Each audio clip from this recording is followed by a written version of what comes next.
Deuteronômio, a verdade presente. Como pode Deuteronômio, um livro presente 3.000 anos, 3.600 anos atrás? Ali estava Moisés, o homem considerado o homem mais sábio depois de Salomão, de todos os tempos, um homem rico, de pleno saber, de pleno conhecimento, um juiz, um legislador, um homem preparado para a legislação e para a economia, um político capaz de conduzir o povo da escravidão para o seu reino na cidade prometida. Inúmeras dificuldades foram contempladas com as maiores bênçãos dos céus, e ali estava ele, o homem. 3.600 anos atrás, era exatamente 1.600 anos antes de Cristo, a 20ª geração depois de Adão. E ali fazia ele pela primeira vez, ou pela uma das primeiras vezes, o uso da escrita na Mesopotâmia. Ali estava ele então trazendo do seu conhecimento do Oriente a escrita para perpetuar a escrita com os comandos de Deus para o homem. Já a tradição verbal não era confiável, ele estava à véspera da morte e precisava ter certeza de que esse conhecimento perpassaria os povos e chegaria até nós com a verdade presente. Esse é o tema da lição para os próximos 3 meses do programa Vem e Entende. Eu já te convido, venha, curta, compartilhe essa programação, siga o programa e toca o sininho, porque mensagens poderosas virão do livro de Deuteronômio. Um contexto maravilhoso, descoberto, aliás, por Josias. No tempo do rei Josias, 600 anos antes de Cristo, 1000 anos depois de Moisés, os escritos estavam esquecidos, mas Ilquias, o sacerdote, os encontrou.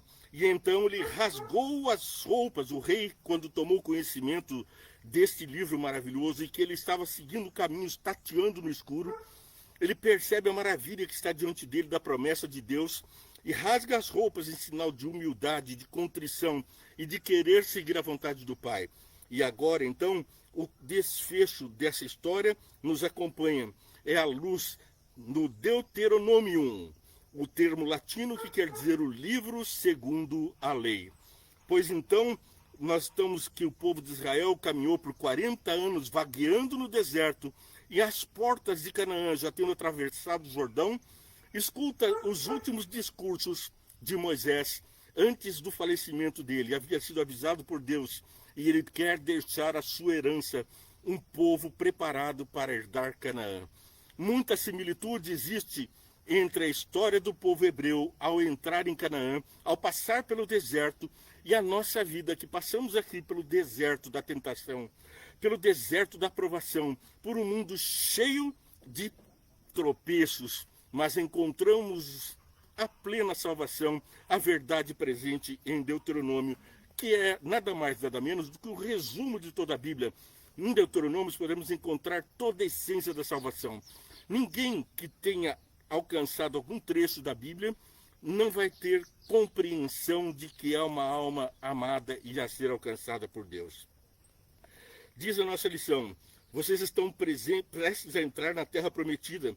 Finalmente, não se esqueçam do que o Senhor fez por vocês e não se esqueçam do que Ele pede a vocês, que é amá-lo de todo o coração, de toda a alma e revelar esse amor por meio da obediência aos seus mandamentos segundo a aliança. É a verdade presente. Não se afasta Deus dos seus comandos, e os homens que seguem a Cristo, seja no decorrer da história, seja no momento presente, todos estão diante do mesmo pensamento. Há paralelos entre os israelitas enfrentaram e o que enfrentamos, as portas da terra prometida. Daí o tema, a verdade presente no livro de Deuteronômio. E aí o tema do nosso estudo para os próximos 3 meses. Por quê? Porque Moisés, ele escreveu pelo menos 6 livros da Bíblia, e no último livro dele, no último capítulo, Deuteronômio capítulo 34, é revelado, verso 10, em Israel nunca mais se levantou profeta como Moisés, a quem o Senhor conheceu face a face, e que fez todos aqueles sinais e maravilhas que o Senhor o tinha enviado para fazer no Egito contra Faraó, contra todos os seus servos e contra toda a terra. Ninguém mais se mostrou tamanho poder como Moisés, nem executou os seus feitos temíveis que Moisés realizou aos olhos de todo Israel. Portanto, nós estamos a estudar o livro do maior de todos os profetas. O profeta que não apenas recebeu inspiração por sonhos ou por revelação, ou quem sabe por uma mensagem escrita, mas esse profeta conheceu a Deus. Ele viu a mensagem da salvação, ele viu o Salvador, e ele pode então nos emprestar, nos traduzir, assim como fez pela escrita dos cuneiformes da terra da Mesopotâmia, inovando a escrita naquela região.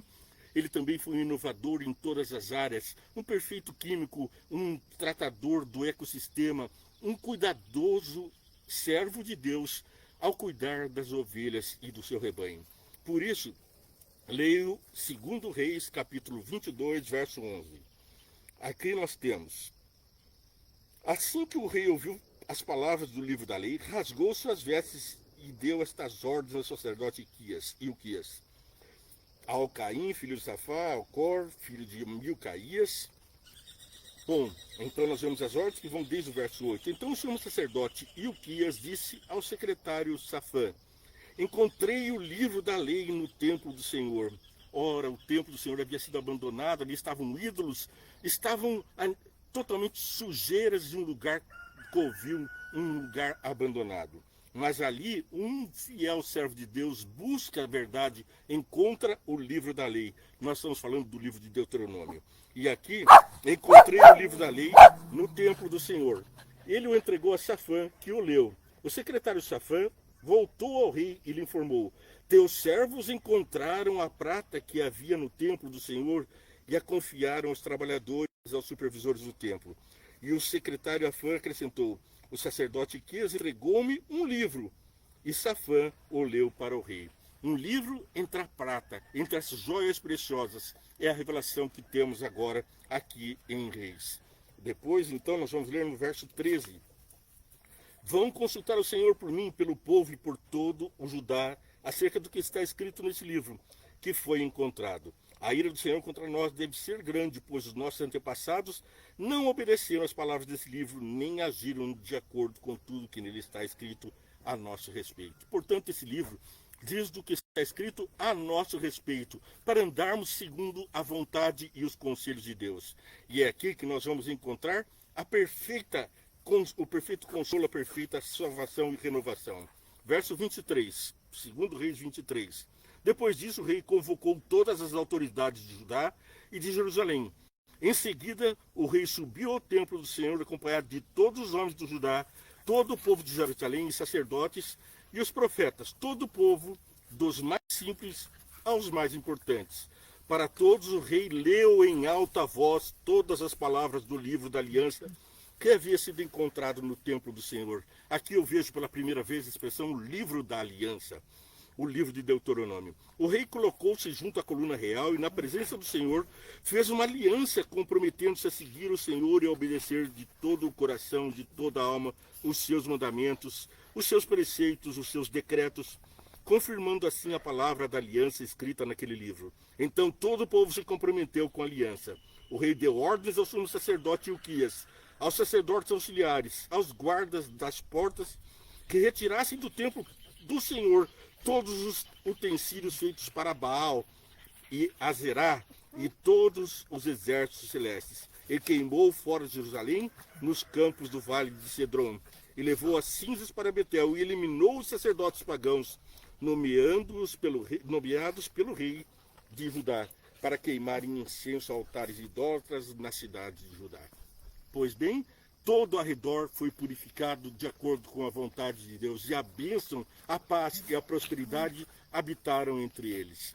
Também entre nós, vamos estudar o livro de Deuteronômio. Convido você todos os dias a assistir, curtir, compartilhar, seguir a nossa programação e tocar o sininho, a boca no trombone, porque o livro de Deuteronômio vai nos fazer pegar fogo. Vamos encontrar o Senhor como Moisés, face a face, muito em breve, e este livro nos prepara para isso. Por isso, vamos orar.